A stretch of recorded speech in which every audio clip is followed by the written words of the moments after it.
السلام علیکم ورحمۃ اللہ وبرکاتہ۔ بسم اللہ الرحمن الرحیم۔ معزز اور مکرم ناظرین اکرام،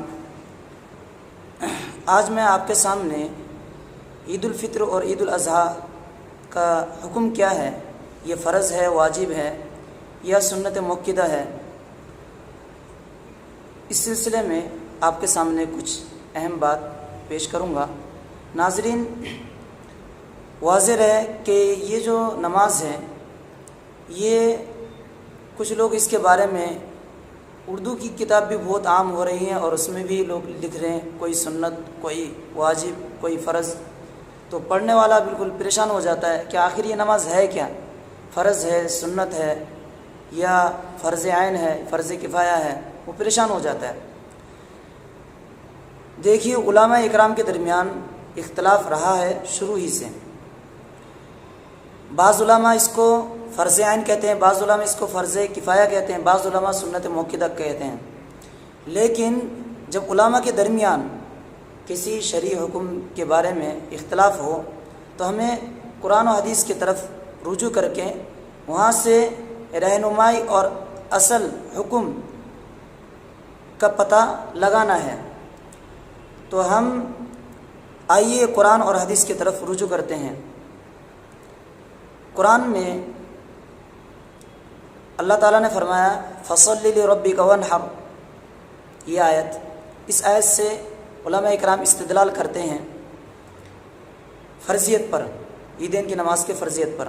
لیکن اس آیت کے مقابلے میں حدیث جو ام عطیہ رضی اللہ عنہ کی ہے، بخاری مسلم کی بہت مشہور روایت ہے، اس روایت میں اگر آپ غور و فکر کریں گے تو یہ جو اختلاف ہے کہ سنت مؤکدہ یا فرض کفایہ، یہ اختلاف ختم ہو جائے اور سب فرض عین کے قائل ہو جائیں۔ ام عطیہ رضی اللہ عنہ کی روایت میں اللہ کے نبی صلی اللہ علیہ وسلم نے عورتوں کو، ہر طرح کی عورتوں کو مسجد عیدگاہ نکلنے کے لیے حکم دیا کہ وہ سب کے سب عیدگاہ جائیں۔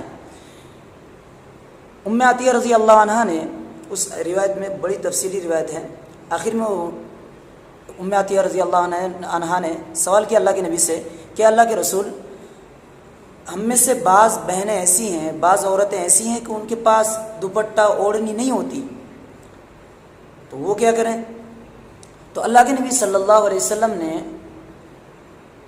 کیا حکم دیا کہ ان کی جو سہیلی ہے، ان کی جو پڑوسن ہے، اس کو چاہیے، اس کے بہن کو چاہیے کہ وہ دوپٹہ اپنے دوپٹہ میں سے، اپنی اوڑھنی میں سے اس کو دے دے، اپنی اوڑھنی اپنی دوپٹہ میں سے اس کو دے دے اور اس کو پھر عیدگاہ لے کر جائے۔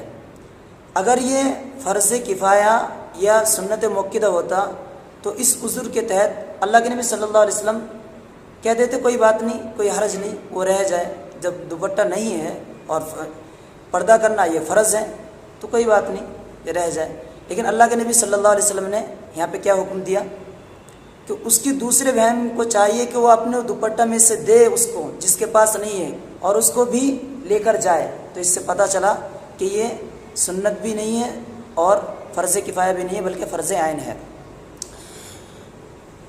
جیسے کہ آپ جانتے ہیں خطبے کے بارے میں، عیدین کا جو خطبہ ہے، یہ خطبہ کیا ہے؟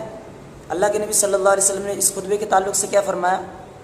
جو چاہے خطبہ سننا چاہے وہ بیٹھ جائے، اور جو خطبہ سننا نہیں چاہتا ہے تو وہ، اگر وہ جانا چاہے تو وہ چلے جائے۔ اللہ کے نبی نے لازمی قرار نہیں دیا کہ خطبہ سننا ہی ہوگا، بلکہ رخصت دی، جو سننا چاہے بیٹھ جائے سنے، اور جو سننا نہیں چاہتا ہے، وہ جانا چاہتا ہے، وہ چلے جائے۔ تو اس طرح کے یہاں پہ رخصت نہیں دی۔ تو جب رخصت نہیں دی ہے عیدین کی نماز کے سلسلے میں تو اس سے معلوم ہوا کہ یہ فرض ہے۔ تو لہٰذا ناظرین، جب آپ عیدین کی نماز پڑھنے کے لیے جائیں گے تو آپ فرض عین کی نیت کرتے ہوئے پڑھیں گے کہ میں ایک فرض ادا کر رہا ہوں، اس نیت سے آپ عیدین کی نماز ادا کریں گے۔ اسی چیز کو، اسی فرضیت کے قائل شیخ الاسلام ابن تیمیہ، اسی طرح علامہ شوکانی اور شیخ بن باز، محمد بن صالح العثیمین اور کئی علماء اکرام ان کے علاوہ بھی اسی کے قائل ہیں۔ اور شیخ سعدی نے، جن کی تفسیر السعدی ہے، انہوں نے تو یہاں تک کہا کہ جو لوگ فرض کفایہ پر استدلال کرتے ہیں جس دلیل سے، حالانکہ وہ دلیل فرض عین پر دلالت کر رہا ہے،